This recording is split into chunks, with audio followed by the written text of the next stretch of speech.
President John F. Kennedy. Ladies and gentlemen, the very word secrecy is repugnant in a free and open society, and we are, as a people, inherently and historically opposed to secret societies, to secret oaths, and to secret proceedings.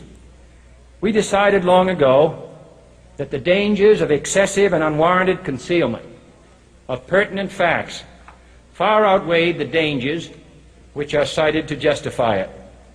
Even today, there is little value in opposing the threat of a closed society by imitating its arbitrary restrictions. Even today, there is little value in ensuring the survival of our nation if our traditions do not survive with it. And there is very grave danger that an announced need for increased security will be seized upon by those anxious to expand its meaning to the very limits of official censorship and concealment. That I do not intend to permit to the extent that it's in my control. And no official of my administration, whether his rank is high or low, civilian or military, should interpret my words here tonight as an excuse to censor the news, to stifle dissent, to cover up our mistakes, or to withhold from the press and the public the facts they deserve to know. For we are opposed around the world by a monolithic and ruthless conspiracy that relies primarily on covert means for expanding its sphere of influence, on infiltration instead of invasion, on subversion instead of elections, on intimidation instead of free choice, on guerrillas by night instead of armies by day. It is a system which has conscripted vast human and material resources into the building of a tightly knit, highly efficient machine that combines military, diplomatic, intelligence, economic, scientific, and political operations. Its preparations are concealed, not published. Its mistakes are buried, not headlined. Its dissenters are silenced, not praised. Its dissenters are silenced, not praised.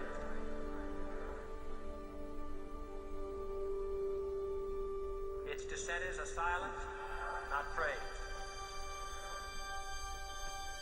Its dissenters are silenced, not praised. Its dissenters are silenced, not praised. Its dissenters are silenced, not praised. No expenditure is questioned, no rumor is printed, no secret is revealed. No president should fear public scrutiny of his program, for from that scrutiny comes understanding, and from that understanding comes support or opposition, and both are necessary.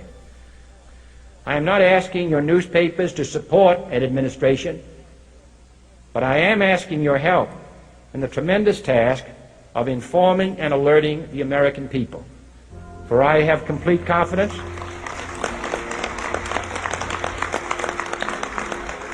in the response and dedication of our citizens whenever they are fully informed.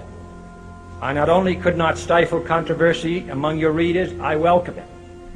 This administration intends to be candid about its errors, for as a wise man once said, an error doesn't become a mistake until you refuse to correct it. We intend to accept full responsibility for our errors, and we expect you to point them out when we miss them. Without debate, without criticism, no administration and no country can succeed, and no republic can survive. That is why the Athenian lawmaker Solon decreed it a crime for any citizen to shrink from controversy. And that is why our press was protected by the First Amendment, the only business in America specifically protected by the Constitution, not primarily to amuse and entertain, not to emphasize the trivial and the sentimental, not to simply give the public what it wants, but to inform, to arouse, to reflect, to state our dangers and our opportunities, to indicate our crises and our choices, to lead, mold, educate, and sometimes even anger public opinion. This means greater coverage and analysis of international news, for it is no longer far away and foreign, but close at hand and local. It means greater attention to improved understanding of the news, as well as improved transmission. And it means, finally, that government at all levels must meet its obligation to provide you with the fullest possible information outside the narrowest limits of national security. And so it is to the printing press, to the recorder of man's deeds, the keeper of his conscience, the courier of his news, that we look for strength and assistance, confident that with your help, man will be what he was born to be, free and independent.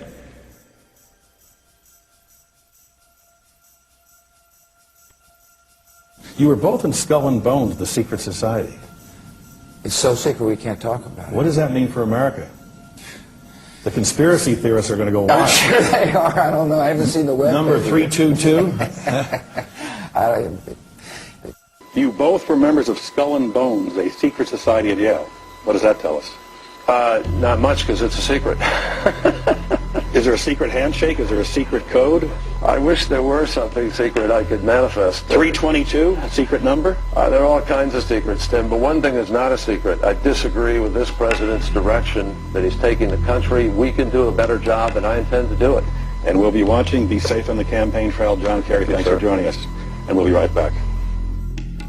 It's good to be back at the Council on Foreign Relations. As Pete mentioned, I've been a member for a long time and was actually a director for some period of time. I never mentioned that when I was campaigning for re-election back home in Wyoming. Senator Clinton, how you doing? I'm good. How are you Can I ask you a quick question while you sign that? Sure. It was reported in June of 2006 you attended a meeting in Ottawa, Canada, the Bilderberg Group. Can you comment on that? What's going on at the Bilderberg meeting, and what do you guys talk about up there? I have no idea what you're talking about. Yeah, you do. It was reported you were up there, and people saw you up there. I just want to know what you guys talk about and meet about up there. Sir, I don't know. Why are they such top secret meetings? I have no idea what you're talking Your about. husband went to a Bilderberg meeting too. I'm just wondering. I'm not being rude or anything. No, I just want to know what I happens at appreciate these that. meetings. Well, since I wasn't there, I have no idea. Okay, thank you, Senator. Thank you. How are you? There you go. Thank you very much. Listen, I am a happy member of the Bohemian Grove. I like the folks who come there, and it's really inappropriate for me to talk about the group beyond that. Thank you. Have you been there for the ceremony with the cremation of care? Frankly, I don't think that's something I need to talk to you about.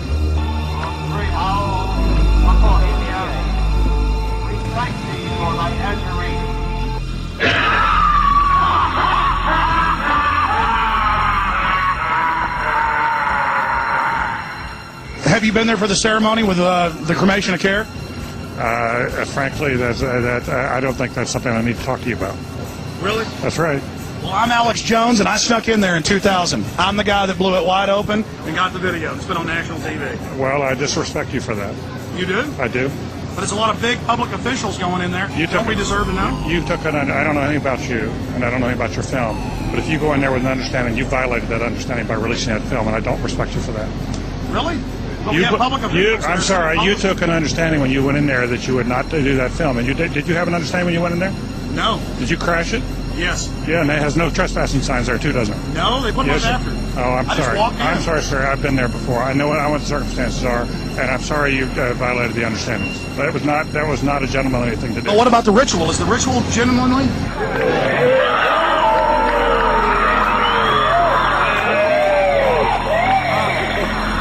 Sir, everything. I don't owe you this comment. I know. I appreciate it. This is what's called ambush journalism, and I disrespect you for that as well. So thank you ever and goodbye. been in the ritual?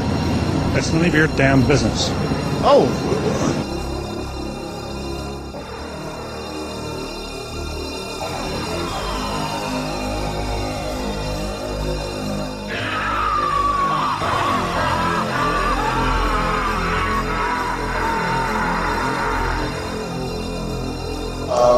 I'm not the Council on Foreign Relations. I don't know if I'm an official member. I've spoken there before.